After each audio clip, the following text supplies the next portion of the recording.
Hello everyone, कैसे हैं आप सब। मैं हूं आपका अपना निजी सलाहकार अमित राज शर्मा और आप देख रहे हैं यू द रियल।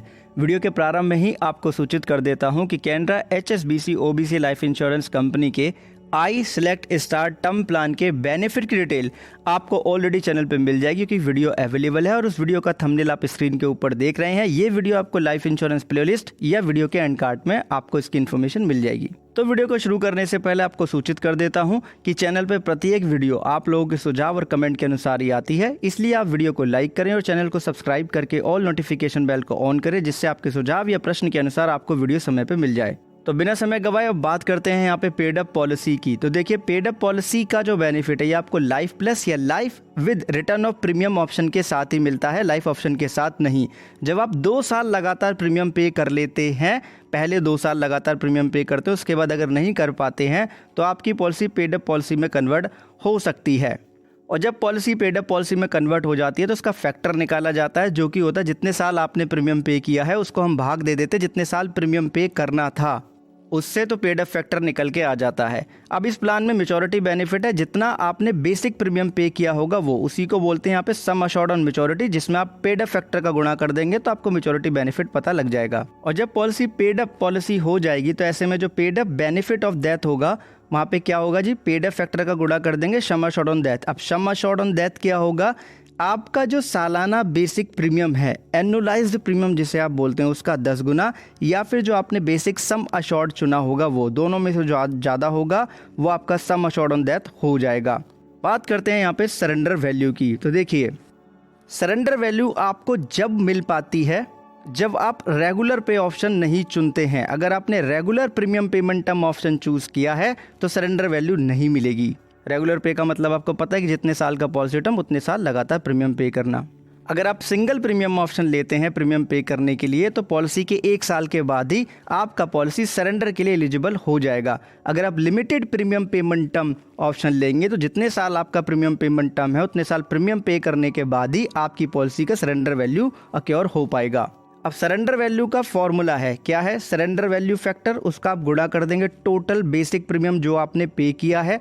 फिर क्या किया जाएगा, एक फैक्टर और निकाला जाएगा, वो क्या, जितने साल पॉलिसी के बचे हैं उसको भाग कर दिया जाएगा जितने साल का पॉलिसी टर्म है, तो सरेंडर वैल्यू निकल के आ जाएगा।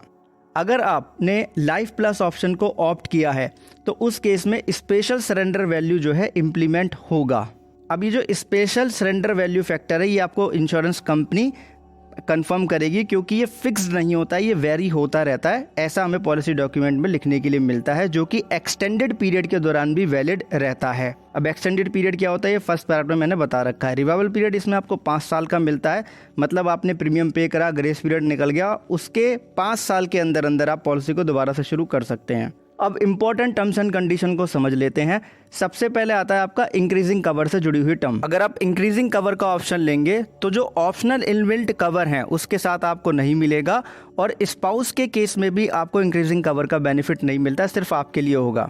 और अगर आप ऑप्शनल इनबिल्ट कवर को चूज करते हैं प्लान लेते वक्त, जो कि लाइफ ऑप्शन के साथ ही आपको मिलता है, एक बार चुनने के बाद में आप चेंज नहीं कर पाएंगे। और जो ऑप्शनल इनबिल्ट कवर है इसका जो सम अश्योर्ड होता है वो आपके बेसिक सम अश्योर्ड के इक्वल या उससे कम होता है। अगर आपका स्पाउस नॉन वर्किंग है तो उनके लिए नहीं होता है। अब एक्सीडेंटल डेथ के लिए एक टर्म है कि जो एक्सीडेंट हुआ है जिस डेट से उससे 180 दिन के अंदर अगर डेथ हो जाती है तो अंडर द कवर आएगा। इसी के संबंधित जो एक्सीडेंटल टोटल परमानेंट डिसेबिलिटी है, जैसे लॉस ऑफ लिम्स हो गया, आई साइट का चला जाना, ब्लाइंडनेस हो जाना, मतलब जो हम बोलते हैं उसको हम लॉस ऑफ स्पीच बोलते हैं अगर हम नहीं बोल पाते हैं, सुनने की शक्ति खत्म हो जाना, ये सब आपका एक्सीडेंटल टोटल परमानेंट डिसेबिलिटी के अंदर अंडर द कवर आता है। लेकिन अगर लॉस ऑफ स्पीच होता है और वो 12 महीने तक जारी रहता है तो वो अंडर द कवर आ जाएगा। बाकी अदर जो एक्सीडेंटल परमानेंट डिसेबिलिटी है उसके लिए 6 महीने तक आपको वो प्रॉब्लम रहनी चाहिए, तभी वो उसके अंदर काउंट होगा। और एक्सीडेंट जिस डेट पे हुआ है उसके 180 दिन के अंदर अंदर अगर ये प्रॉब्लम होती है तो वो अंडर द कवर आ जाएंगी, राइट।